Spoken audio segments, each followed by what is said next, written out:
In this video, we review One Piece Manga chapter 995, but before we start, I do hope that everybody's safe from the recent typhoon or the recent situations that you've been having in your side of the world.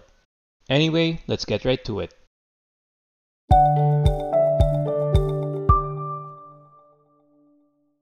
So the cover story for the chapter 995 is a pretty refreshing one. I see Luffy being Luffy. He's actually trying to study, but I guess he gave up in the middle of trying to do that. And the owl doesn't even know what to do about him. And it was quite funny. I enjoyed this cover story a lot more than the previous ones. I guess I was just wanting to see a different series for the cover story. But moving forward, we see on the first page that the battle continues. As expected, Big Mom and Marco were going at it, and I'm actually not expecting Marco to defeat Big Mom. I was only expecting Marco to delay her, and then Big Mom will hand her off to Perospero, and it really went as predicted.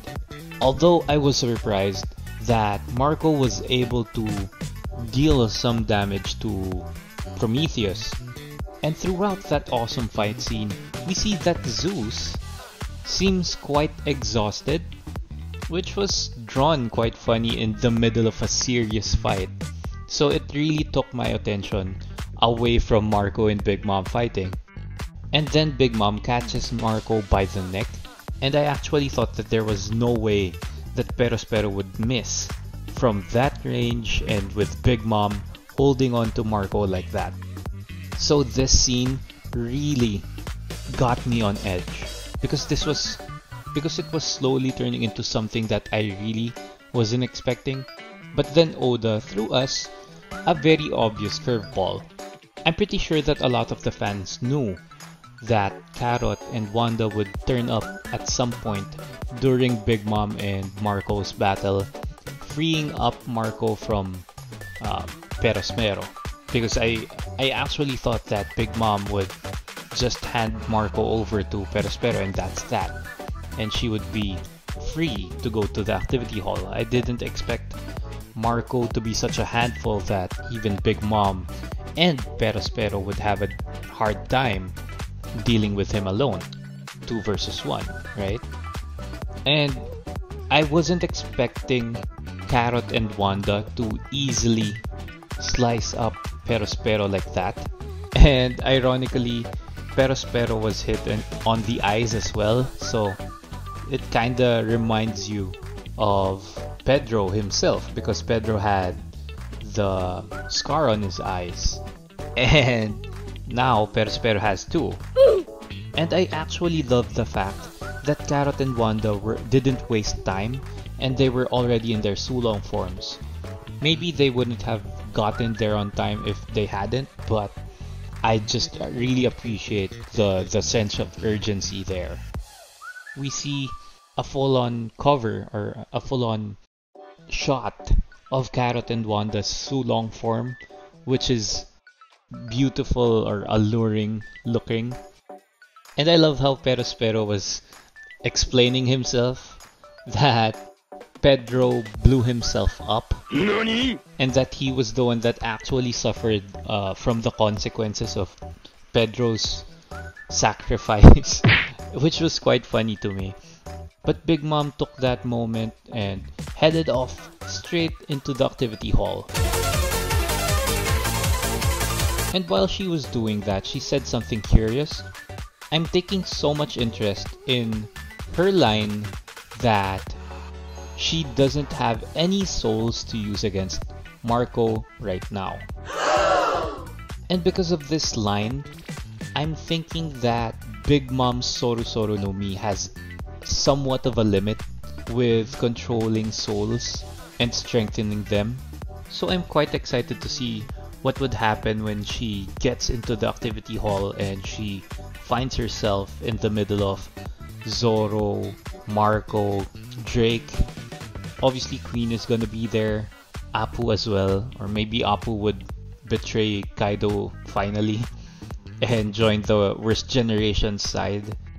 But I think it would be very, very interesting to see all of those fight maybe in a somewhat free-for-all, because we don't know what would happen and the story could take a turn for the worst or maybe something very interesting.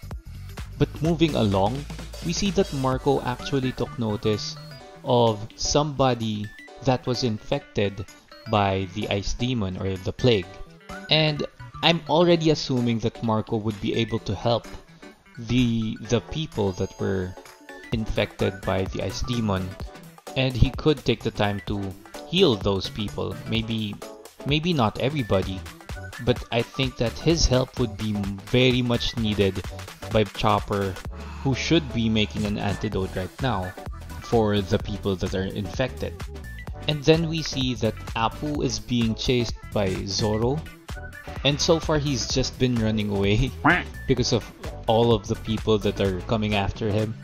And it's quite unfortunate for the Beast Pirates because they're allies, but because of the situation, Apu couldn't give them the antibody because he might get dragged further into this whole mess, right? And so as he was running along, he was blaming Queen for what he did and treating this like some sort of game, which is very entertaining in my eyes. Bruh. But unfortunately for the Beast Pirates, well, that's another story, and a lot of them are being infected and their lives are being threatened by the ice demon. So now Apu decides to fight back because Zoro and Drake have been relentless in chasing after him. And I'm actually quite surprised that he is able to deal with them 2-on-1. And this has been the ongoing theme for Wano. I feel like multiple people fighting with each other, because in the Marineford War we saw a lot of one-on-one sequences, and I feel like in this war in Wano, because of the sheer number of notable characters that have yet to receive their own spotlight, well, Oda is giving them a chance to shine. So I think that Apu being attacked by Zoro, Drake is part of that limelight that Oda has in store for Apu. But anyway, Zoro is becoming impatient and he really wants to back Kinemon the Scabbards up, and that's why he wants to get their antidote from Apu right away. And as expected, we see Queen taking it easy, but he's already planning to take out Sanji and Zoro. And he even goes so far as to naming Sanji and Zoro as the second and third best fighters. So I think that this is Oda settling the score for everybody that thinks Jinbei is stronger than both Sanji and Zoro, or maybe he's just stronger than Sanji. Either way, I think that they're all strong. So I'm not really affected by this proclamation by Oda. And really, I expected this already because Sanji is basically number 3 in Japanese, right? I'm sure a lot of people knew that already, but the more you know. So then we cut to the scene that Brook was supposedly infected by the ice demon, but because he has 0 skin, 0 blood vessels, he was basically immune to the plague, which was a relief. But it was actually a setup for a comedic part of the chapter.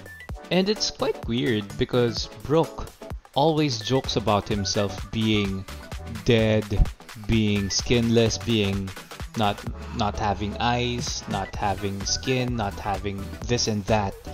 He's always joking around about it. But when he gets faced by the fact that he's immune to the plague because he's skinless or doesn't have blood vessels, well, he gets insulted.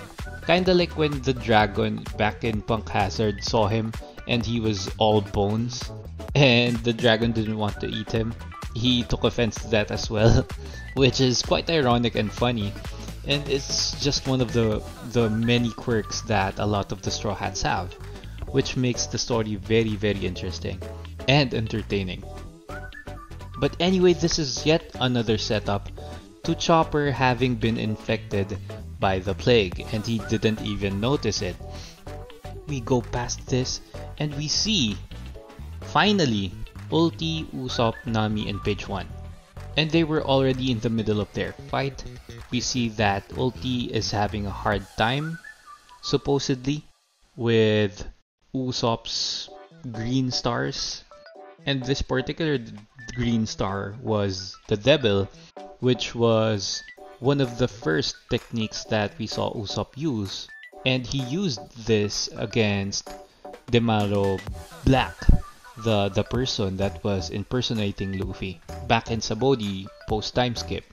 And Ulti was actually asking for help from Page 1, so Page 1 bites it off. And we see this little heart emoji from Ulti, which was quite funny. And it's small things like this from Ulti that really make me like her character even more. But anyway, Page 1 tells Ulti that she didn't really need Page 1's help, which I agree with.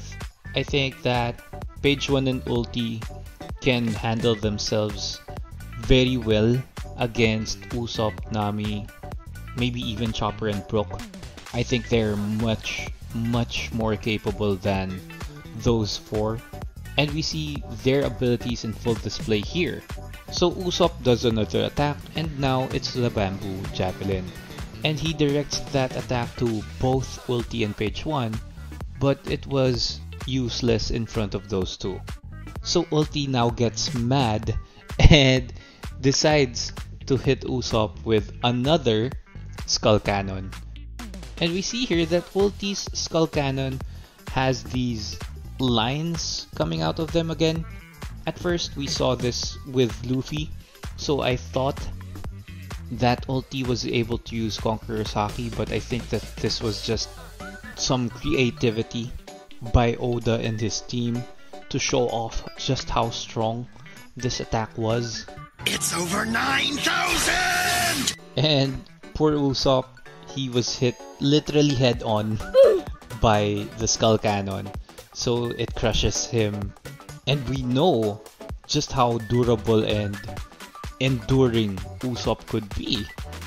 But major props to Oda and his team for making it super well drawn. So Usopp was flung away very far, and we saw him crashing somewhere that looks like a lot of rocks. So at this point I doubt that Usopp would be coming back right away from that attack.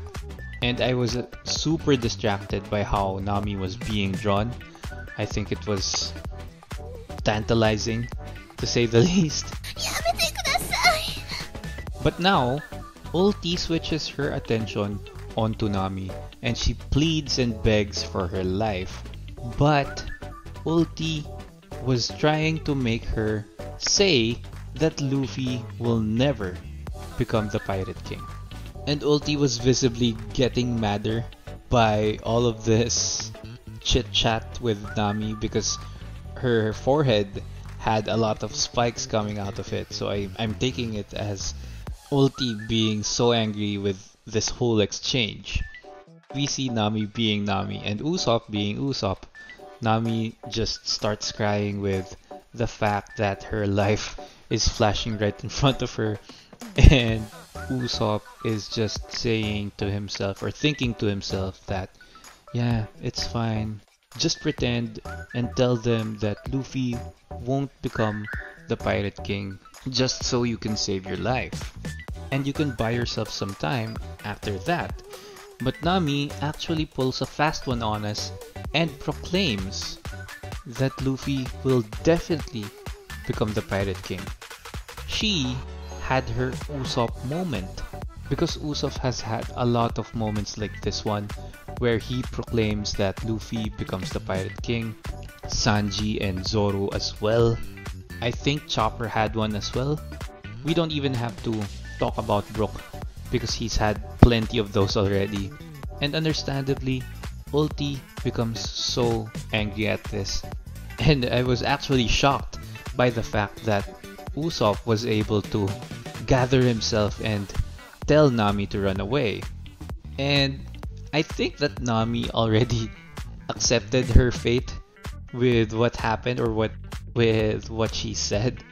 And finally, we see Komachio and Otama bust in, and Komachio bites ulti, saving Nami in the process. And the chapter officially ends there. Overall, I loved the chapter. I think it's a 9 out of 10. We had a lot of fun parts. The story is progressing quite smoothly with a few hitches along the way, but that was to be expected. And the most unexpected thing here is the sudden appearance of Otama. How did she get here?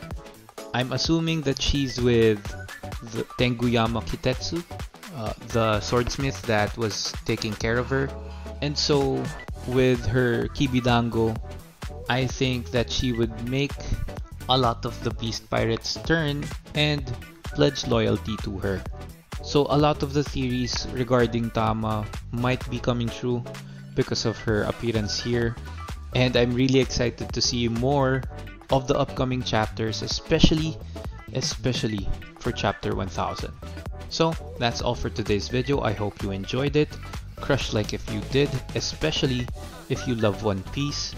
Comment down below what you thought about the chapter and subscribe to the channel so it could grow. I would definitely appreciate that. As always, stay safe. Peace.